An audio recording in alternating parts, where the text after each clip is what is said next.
Your headlights cut through Wisconsin farmland. Cornfields, fences, a stretch of empty road called Bray Road. No houses close, no traffic, just night. Then something runs across the asphalt. Not a deer, too tall, too broad. It doesn't drop to all fours. It walks. Drivers slam brakes, tires scream, engines stall, and in rearview mirrors, silhouettes rise, shoulders too high, legs bending backward, glowing eyes reflecting like coins in a flashlight beam. Welcome to the legend locals whisper about instead of Google. The Beast of Bray Road. Elkhorn, Wisconsin. Quiet town. Dairy farms. County fairs. The kind of place where people wave even if they don't know you. Which is why, starting in the late 1980s and exploding through the 1990s, residents reporting a 7-foot wolf creature on 2 legs absolutely wrecked the vibe. Sheriff departments logged calls. Hunters found tracks too large for dogs. Teenagers stopped parking on back roads. And one woman, driving home late, would become the most famous witness of them all. Linda Godfrey, journalist, skeptic. Small-town reporter just trying to write about zoning disputes and bake sales. Then she gets a call. A woman hit something on Bray Road, and it wasn't a deer. Already spooky, but when Linda interviews her, the driver is shaking. Not crying, shaking. She says the thing she saw was furry, gray, muscular, standing upright like a linebacker who skipped leg day at the human factory. And when the headlights hit it, it looked back. The creature crossed the road slowly.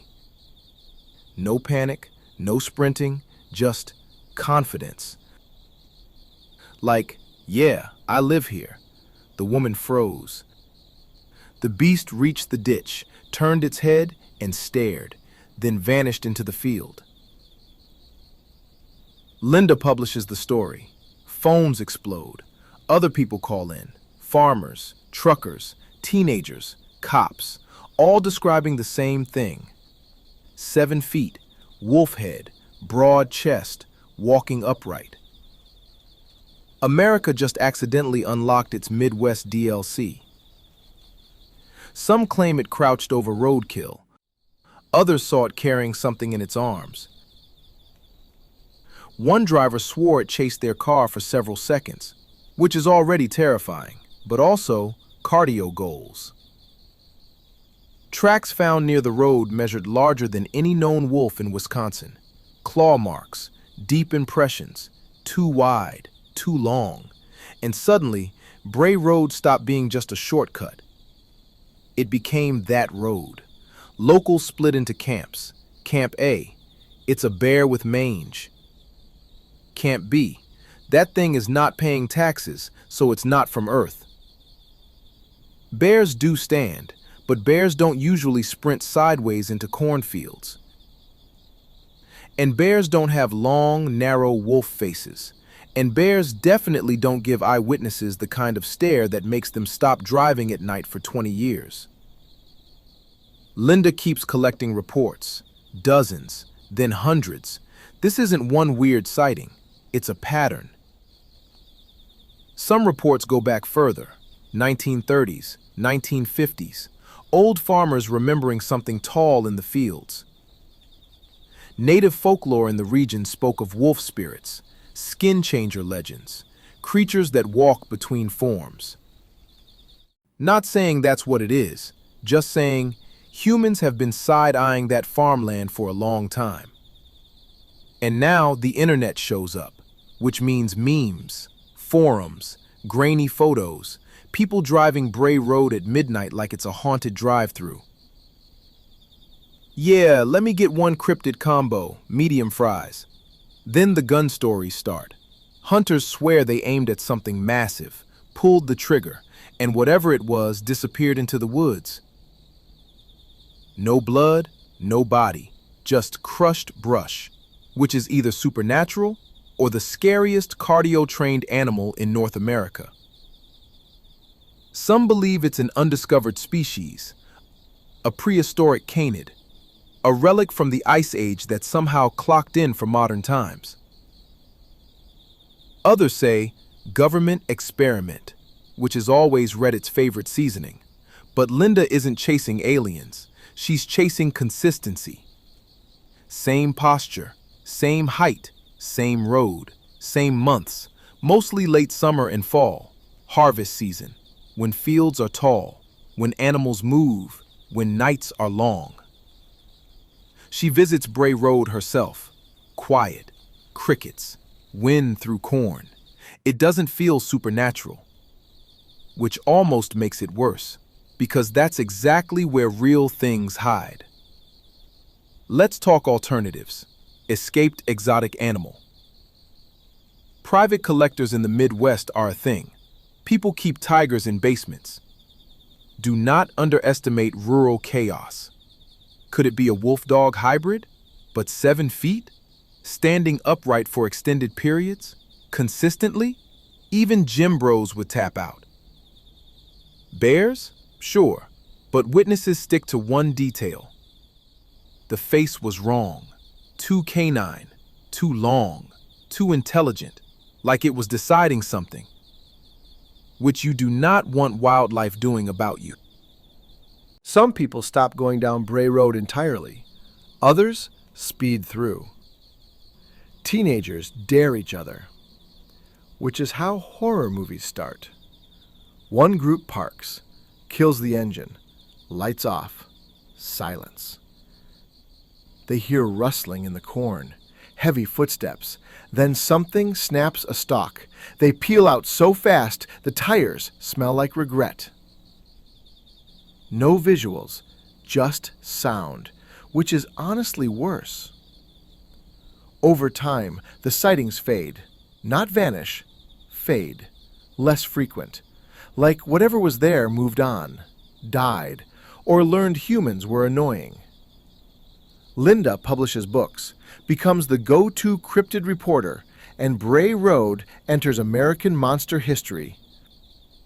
Right next to Bigfoot, Mothman, Jersey Devil.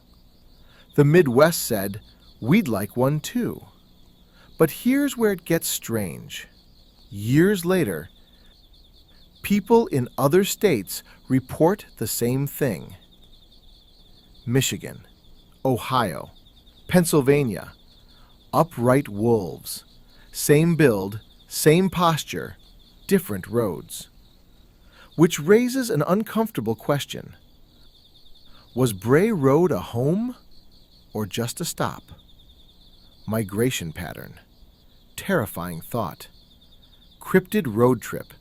Gas station snacks we don't want to imagine. Some researchers think these sightings are misidentified black bears suffering from mange, which makes them skinny, tall-looking, and creepy. Honestly fair, mange bears look like rejected horror movie extras. But they still don't explain all the details. The arm length, the chest shape, the way witnesses describe deliberate movement, not animal panic, decision-making, strategy. The beast allegedly paused, looked, chose. And then there are the tracks. Photos show prints longer than a human hand, toe shapes not quite canine, not quite human, right in the uncanny valley of feet, which is the worst valley. If something's foot makes you uncomfortable, that's nature filing a complaint. Skeptics say hoax, wooden molds, people love pranks. True, but pulling that off repeatedly for decades, across states, that's commitment. That's a weird hobby. Here's the real twist. Almost nobody reports attacks. No confirmed livestock kills tied directly. No missing hikers. No blood-soaked scenes. Just sightings. Drive-bys. Glances. Moments. It's like whatever people saw didn't care enough to chase them, which somehow feels worse, because predators usually react. This thing just watched, like humans are the weird ones on its road. Linda eventually says something important. Most witnesses weren't thrill seekers. They were locals, farmers, parents, people just trying to get home. They didn't want attention. Some refused interviews. Some waited years to talk. That doesn't scream internet clout. That screams, I saw something I can't explain, and I hate that. And honestly, relatable. So what was the Beast of Bray Road? A misidentified animal? An extinct species hanging on? A wandering population of something we don't have a name for? Or a perfect storm of fear, darkness, and rural roads where headlights play tricks and brains go into survival mode? Your mind is powerful, but so are your eyes. And when dozens of people describe the same impossible thing, that's where science gets uncomfortable. Now imagine this. You're driving Bray Road tonight. Windows cracked, music low, cornfields towering on both sides. And something steps out. Not charging, not fleeing, just standing, watching, waiting for you to pass. Would you stop? Would you speed up? Would you convince yourself it was just a deer with confidence issues? Because every witness did the same thing. They left. They didn't investigate. They didn't grab cameras. They chose survival, which might be the smartest part of this whole story. Here's the final uncomfortable detail. When Linda asked people what scared them most, it wasn't the size, or the claws, or the height. It was the posture, the way it stood like a person, balanced, still, like it had done it 1,000 times before, like 2 legs were normal and 4 were optional. That's not how we're used to animals moving. That's how we move, which means whatever they saw felt close to us, too close. So maybe the Beast of Bray Road wasn't one creature. Maybe it was many. Or maybe it was something that passes through places humans rarely look twice at. Farm roads, fence lines, empty stretches between towns. Places where headlights only give you 3 seconds of truth. And here's the twist. The sightings didn't end because the beast was proven fake. They ended because people stopped reporting them. Phones, cameras, dash cams, drones. Every inch of rural America suddenly got harder to hide in. Not impossible, just harder. Which means either the mystery was solved, or whatever walked Bray Road learned something new. To stay off the pavement, to move deeper into trees, to avoid headlights, to stop standing in the open. Because the scariest possibility isn't that the Beast of Bray Road was real. It's that something real was there, and adapted. And somewhere tonight, on a road you barely pay attention to, something tall might still be crossing. Not running, not hunting, just walking, like it owns the place. And maybe it always did.